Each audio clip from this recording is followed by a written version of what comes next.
Well, President Biden dominated the Michigan primary with overwhelming support, yet the 100,000 uncommitted votes won at least one of the state's delegates, according to Decision Desk HQ results, which is a blow to President Biden that reflects some deep unhappiness from certain parts of his party, especially over his handling of Israel's war in Gaza. Now, yesterday on The View, Whoopi Goldberg had a message for so-called one-issue voters in the Democratic Party. Let's watch.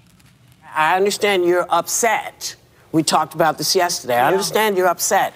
But, you know, either we're going to fix it together or we're not. And the other guy is not going to fix it at all. Meanwhile, former MSNBC host Mehdi Hasan made his return to CNN yesterday, where he told Jake Tapper the uncommitted tally is on Biden, not voters. I also think it's crazy that Joe Biden is willing to wreck his presidency potentially and American democracy if Trump gets back in for Benjamin Netanyahu, a man who has basically, I can't find the daytime language for it, done bad things to every Democratic president in my lifetime. All right. So there's been a full court press by Democrats, liberal media pundits, to wave away the significance of what happened in Michigan earlier this week. And the argument that they make is to, in large part, to look back at other uncommitted ballot lines in the past that are similar in size or larger. Specifically, they like to talk about what it looked like for Obama in 2008, but what they omit from that was that he wasn't on the ballot at that time because he specifically asked his supporters not to participate in a non-binding primary and then in 2012 asked them not to participate in a non-binding primary. So it's a very misleading accounting because those significant uncommitted tallies are people who are expressing a preference for the leading candidate on the Democratic ticket in that race, not an effort to get them to vote against the leading candidate in a Democratic race. Not to mention the fact that it broadly ignores the very slim margins that have historically existed in Michigan and, frankly, in many states around the country in 2016 in particular. What was the total aggregate of votes that Hillary Clinton? 11,000 votes that Trump won by. Exactly. And Biden won by a lot more. Yeah. 100,000, more than 100,000 votes. I think it was about 150,000. Yeah, 150,000 votes. So 100,000 uncommitted people choose not to. Again, it's not, they're probably not going to vote for Trump. So Whoopi's making, she's making a pitch there that you have to fear Trump. But it's, again, that line that the thing that's wrong with the Biden administration and Biden's policies is not him but you. Right. What the problem is you, that you're not supporting him full-throatedly enough. And that just doesn't seem like a message that is going. Maybe there's someone in the country who responds to that. I don't know about the people in Michigan who are specifically upset, the Muslim Arab voters, young people in college towns like my own college town, Ann Arbor. I don't think that's going to be a message that really resonates with them. You know what's interesting about that? I was listening to Pod Save America and actually Mehdi Hasan talking about this. And one of the Pod Save America hosts, Jon Favreau, argued that he actually gave him some relief in terms of the Democrats' odds, Joe Biden's odds in the fall. It wasn't as bad as he expected? And specifically, college towns didn't have as bad an outcome for Joe Biden versus uncommitted as places like Dearborn with heavy Arab American population. And he anticipated, he said, well, I thought that young people would be leading the charge here. And I read that a little bit differently. Young people don't tend to come out and vote in primary elections. Yeah, uncommitted got, I think, 30% of the vote in Ann Arbor, a little less than that in East Lansing, which is where Michigan State is. So there's an argument that when you have a general election where there's a bigger percentage of the electorate that is young people that turns out, you might have different kinds of results. And frankly, there might be momentum behind this unexpected and unprecedented effort here. Remember, the goal of the uncommitted campaign in Michigan was just to get 10,000 votes. 10,000. They got 10x that. And it's worth noting that there are a number of other states that have uncommitted options, about 20 or so: Idaho, Montana, Michigan, Colorado, Iowa, Massachusetts, Minnesota, North Carolina, Tennessee, Hawaii, D.C., New Jersey.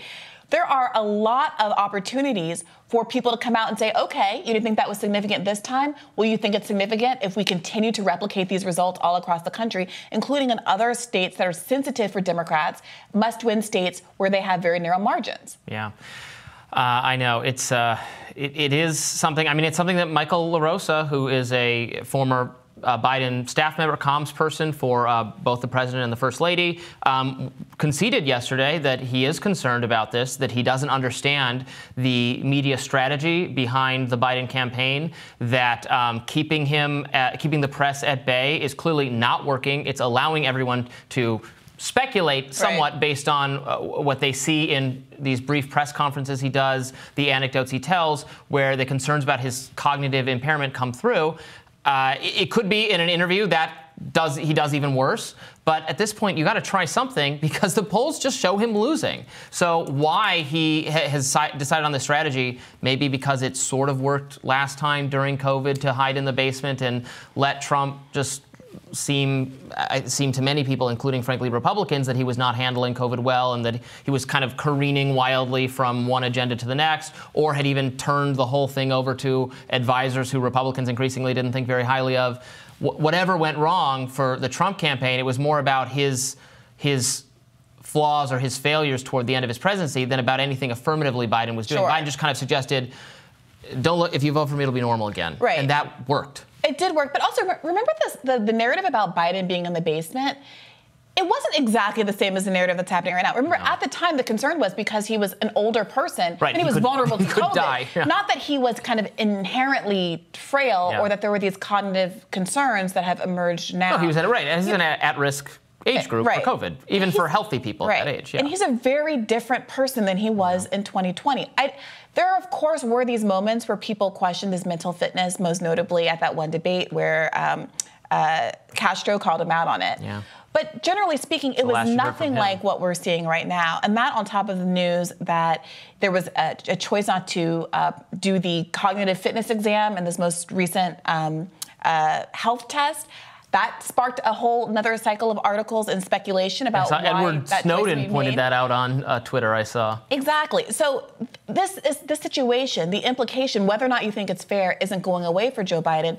De La Rosa, we were talking to him yesterday, seemed to suggest, well, maybe he would fare better if he did more appearances, if he was out in public more. And that might be the case. But is that possible? Yeah. Does the Biden administration understand that they are disadvantaging their clients, their principal, by keeping him from the public? But that's a better outcome than if he were actually before the public making the kind of gas that he's been making. If their position is actually that he would be doing even worse if he was in front of the public more, then they should find another candidate. There just needs to be a different candidate. It's hard to get around the conclusion. Now, to the extent that it's still a close race, and the issue of his handling of Gaza is what's could potentially make the difference for him. It's worth noting that the Biden administration seems to be going forward with this narrative that says we're trying for a ceasefire is coming soon.